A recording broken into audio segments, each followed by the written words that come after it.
It is now my great pleasure to introduce our guest speaker today, Steve Latner. Steve grew up in the East Bay and was raised Unitarian, along with his two brothers who currently live in the Bay Area. And one of them even showed up before. Gave him a second chance, I think. So Steve has a BA in History and Political Science from Chico State and has a teaching credential from San Francisco State. He's worked many different jobs, from taxi driver, retail manager, car salesman, and school teacher. After retirement from the school district, he joined a senior writing group and has written 3 murder mysteries that are available on Amazon. And Steve is a recent shared pulpit graduate and is very active in UUSM, in the UUSM congregation. And if that's not everything, recently he adopted 2 kittens from the SPCA. They're in charge, but they have agreed to let him live with them. Steve.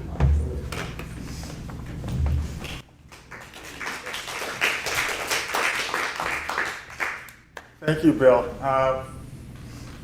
They let me stay with them, and they said it was okay to come here after I feed them in the morning, and so I did that. I want to thank the UU COSIDE for community for inviting me here today. I know that you all didn't individually invite me, but I'm here, and somebody invited me. And I wanted to thank Bill and Noreen for guiding me through the preparation for this service, because it's a little bit different than UUSM, and they did a great job. The name of my talk today is called The Blessings of Second Chances. And I hope you get something out of it. One of the most important things I learned through the shared pulpit was to number the pages, because I know I practiced this once and I got completely confused, so then I numbered the pages. Thank you, Bill, for that aspect. The blessings of second chances. My memory is of an ugly one-story building surrounded by dirt and patches of weed.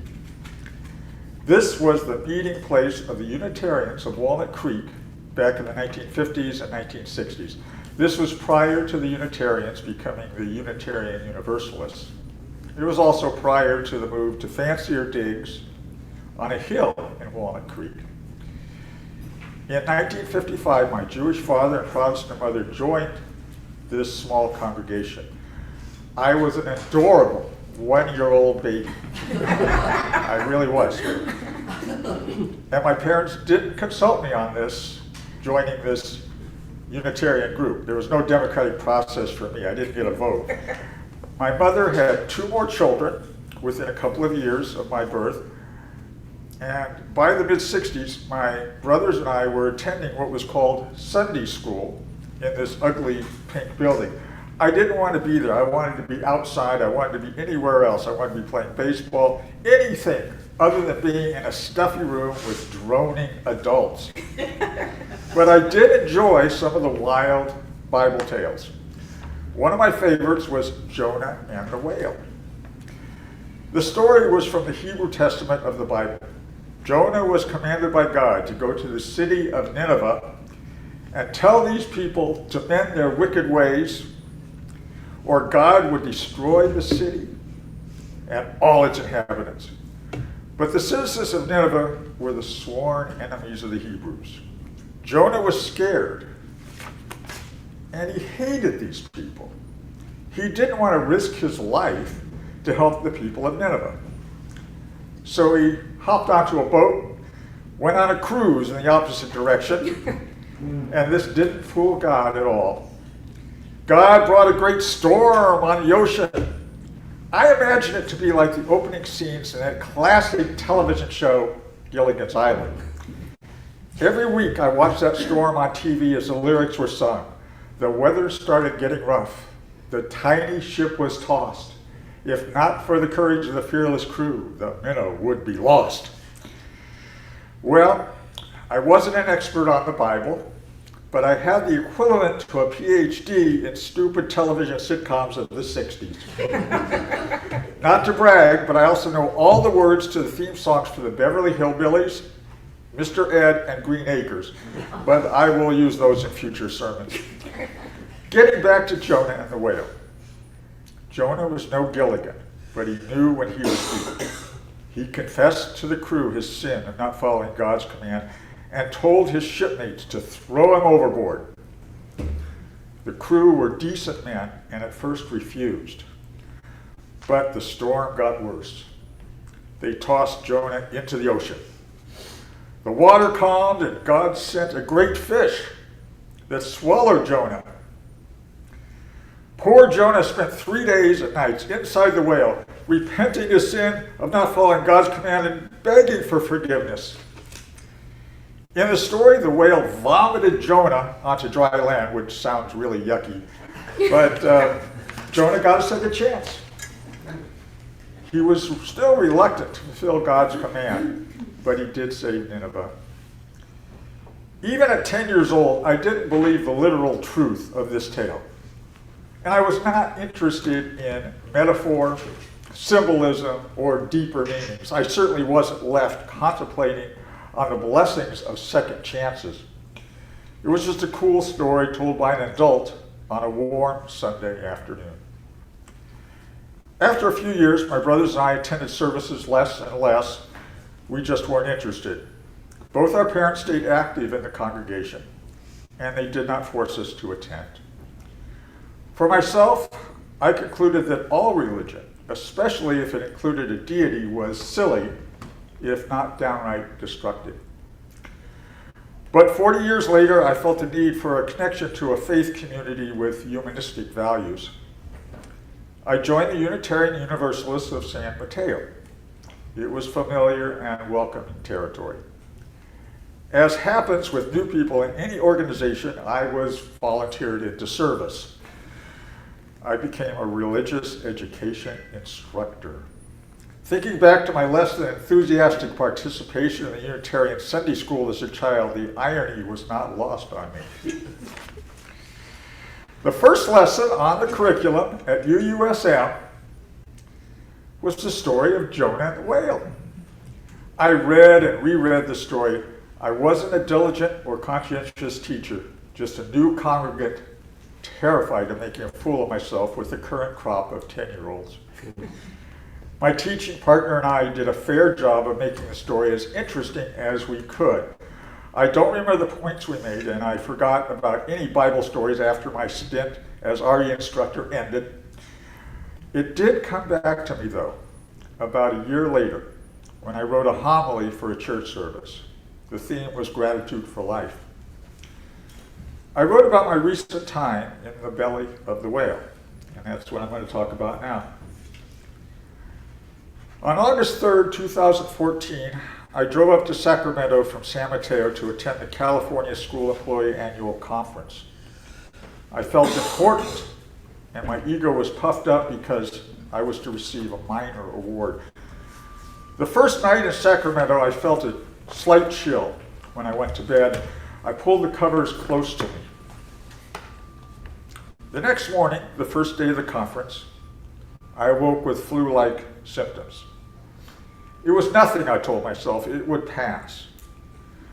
The next 2 days, I felt crummy, but attended all the presentations, took notes, and posed for pictures. On the third day, I wasn't any better. My symptoms had gotten worse.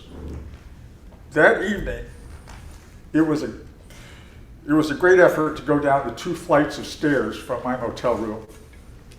Moving as fast as I could, I went to the motel office and made it to the bathroom just as I lost control of my bowels. After cleaning myself, I saw my reflection in the mirror. It was a pale, sweaty face that looked back at me. Splashing cool water on my face would fix me right up. As I left the bathroom, the motel clerk looked at me in horror. "Are you all right, sir?" "I feel a little sick." "Would you like me to call you an ambulance?" No. The idea seemed ridiculous to me. It was comical. I didn't need an ambulance. That night was dreamlike and horrible. Unable to sleep, I trekked unsteadily from bed to bathroom several times. The pain in my neck had gotten worse. Watching the sun come up, I decided to check my wallet to see if I had enough cash for that day at the conference. Yes, I was going to go to that conference. There was $12 in my wallet. I'd have to go to the ATM. The wallet slipped from my hand and somersaulted in slow motion to the beige carpet of the Quality Inn Motel. The contents of the wallet came out and scattered at my feet. There was no energy left to pick anything up. Then I died. Well, spoiler alert, I wasn't actually dead. Probably figured that one out already. The bacterial meningitis that had been percolating in my brain caused a brain seizure. Luckily for me, the housekeeper came in to change the sheets. This was several hours after I had passed out. My work partner at the conference knew I wasn't feeling well and assumed I'd decided to take the day off. If the housekeeper had taken the day off, it's unlikely I would have survived. I was in a coma in intensive care at Kaiser Hospital for 4 days. I was in the belly of the whale one day longer than my friend Jonah. The MRI of my brain showed a white crown of infection. After awakening to noise, light, and confusion, and trying to pull tubes out of my body, I heard something about being in a hospital. Next day, I saw my brothers looking down at me. A doctor was telling them, "This may be as good as it gets." I wanted to yell at him, tell him what a lousy SOB he was, but I couldn't form the words.